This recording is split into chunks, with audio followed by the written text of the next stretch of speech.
It has now been 15 years since Donald Trump took office. 15 days? Oh, my God. Last night I mentioned that the Tariff of Nottingham had agreed to back off on the 25% taxes he slapped on Mexican and Canadian goods after getting what he called concessions from the Mexican president and the Canadian prime minister. Trump claims his goal is to stop the flow of immigrants and narcotics into our country. 21,000 pounds of fentanyl came through our southern border with Mexico in 2024, which is lower than it used to be, but it's still a lot. Now, you want to guess how many pounds came through our northern border with Canada? How many pounds of fentanyl? 1/7 of a Donald Trump worth of fentanyl. But he slapped tariffs on Canada anyway, and then called them off after Justin Trudeau signed what was described as a new intelligence directive on organized crime and fentanyl, and we'll be backing it with $200 million, which is not that much money. The Toronto Blue Jays offered Juan Soto $760 million. That's right. Under President Trump, our allies will be reiterating in their boots from now on. Next, his plan is he's going to force France to give us the Statue of Liberty. Won't that be nice?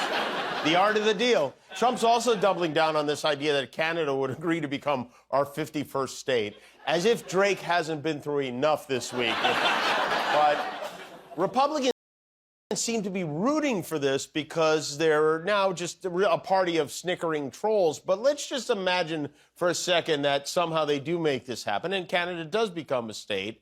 Do they think it would be a red state? That's good.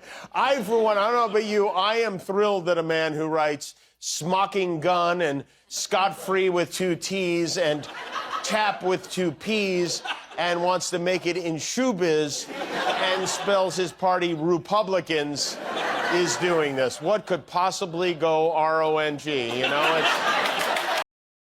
We are going to fight this fight. I am going to stand with you in this fight, and we will win. We will win. We will win. So, I mean, we are doomed. All these old men. Look at who we have running this country. This is Senator John Kennedy from Louisiana. He is a spineless jellyfish of a human who loves using a folksy analogy to make everything sound simple and... Yes, RFK has cleared the first major hurdle, just getting full approval from all the Republicans on the Senate Finance Committee. That means that his nomination will now be going to the Senate floor for a vote for the entire Senate. We saw that this was very much done on partisan lines. All Republicans voted for, all Democrats voted against. Democrats, of course, raising concerns about health care for Americans, about some of RFK's previous stances on vaccines. But you've seen Republicans really get in line behind him, and that includes Senator Bill Cassidy, Republican from Louisiana, and himself a doctor. And he was seen as one of the big swing votes, but he tweeted out just before the vote that he's had extensive conversations with the Trump administration, that his concerns have been taken care of and addressed, and he expects to see some serious policy coming from the White House. Also said he looks forward to working on issues they agree, like healthy foods and a pro-American agenda. Guys? So we're going to watch this floor vote now. Emily, is he going to get the Senate votes? And which senators are you watching? And also, you know, when Nicole Shanahan comes in and threatens to personally fund primary challengers against the senators who don't vote for RFK Jr., do those kind of threats matter? I gave it to him for good luck. Oh. You realize that that necklace right now is probably in Taylor Swift's garbage can in her bathroom, right? Yeah, for sure. Guillermo was at Super Bowl Media Day. We will have his full report on Thursday night. We've got a reason to celebrate here in L.A., too. The Palisades and Eaton fires are now 100% contained, thanks to our brave firefighters. Captain Peterson was on the scene within 10 minutes of the Eaton fire. He led a crew fighting the fire for 48 hours straight. Is that correct? Pretty darn close to it, sir. Wow. And your family is full of firefighters? Yeah, my great-grandfather was one of the chiefs of Chicago Fire back in the day. And then my dad was a wildland firefighter in Kansas. And then my son has now joined the ranks of LA County Fire as a firefighter, so I'm very proud of that as well. Nice. And you said Kansas. How long have you been a fan of the Kansas City Chiefs? I don't remember not being a fan. Okay, very good. I had pictures of me being in a uniform as I was a little kid, 4 or 5 years old, Kansas City Chiefs all the way. In recent developments, former President Donald Trump has made a notable shift in his stance on trade with Mexico and Canada. After initially imposing a hefty 25% tariff on goods coming from both nations, Trump has now agreed to back off, though not without securing what he calls concessions in return. This change of heart may be seen as a strategic move to keep his base satisfied while also smoothing over relations with two of the United States' most important trade partners. However, the former president's broader plans remain a point of contention, and it appears that his ambitions for reshaping the North American landscape are far from over. Trump has increasingly doubled down on the idea of Canada becoming the 51st state of the United States, a bold vision that many see as a provocative, yet increasingly vocal, part of his political narrative. While his proposal has garnered mixed reactions, with many Canadians rejecting the notion, it has undeniably sparked debates over national identity, sovereignty, and the future of U.S.-Canada relations.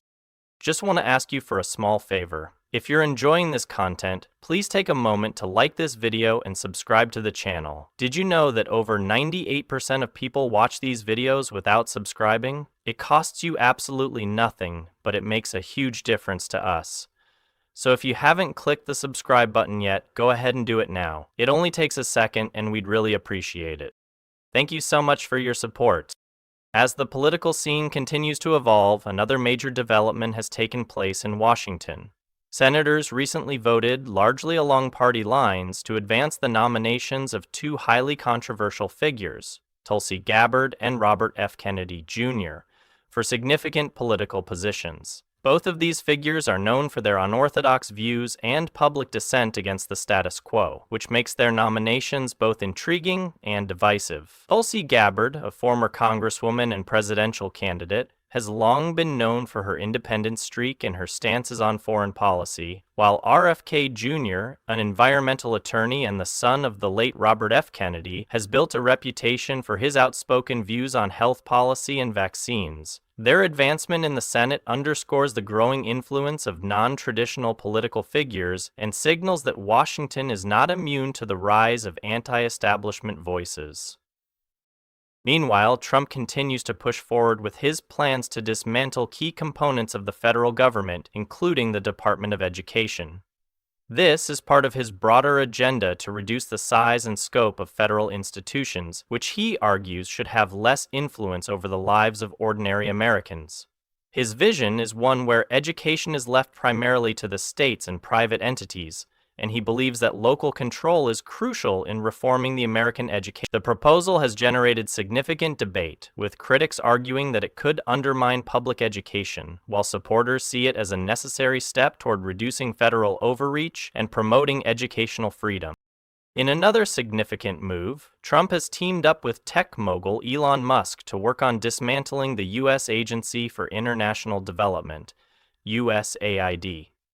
The two figures, known for their unorthodox and often controversial approaches to governance and business, believe that U.S. foreign aid is outdated and inefficient.